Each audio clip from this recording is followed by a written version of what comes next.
रासपाका सुनिल केसीलाई अग्रता मिलिरहेको छ। काठमाडौँ 2 मा राष्ट्रिय स्वतन्त्र पार्टीका उम्मेदवार सुनिल केसी अगाडि छन्।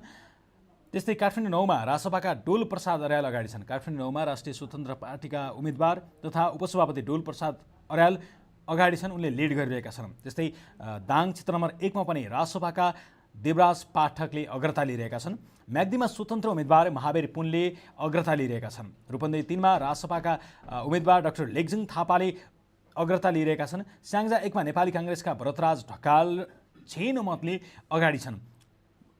स्याङ्जा 1 मा नेपाली काङ्ग्रेसका उम्मेदवार र राष्ट्रिय स्वतन्त्र पार्टीका उम्मेदवार बीच 1 नम्बरको 1 मतको मात्रै फरक थियो केही समय अगाडि मत परिणाम सार्वजनिक गर्दा। त्यस्तै भक्तपुर 1 मा पनि रासपाका रोकेश रञ्जितले अग्रता लिइरहेका छन्। धनुषा 3 मा पनि रासपाका मनिष शाह अगाडि छन्।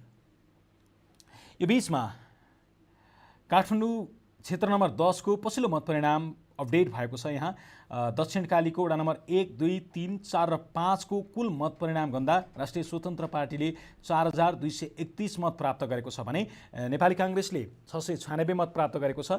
राष्ट्रिय प्रजातन्त्र पार्टीले 553 मत प्राप्त गरेको छ भने नेकपा एमाले 416 मत प्राप्त गरेको छ।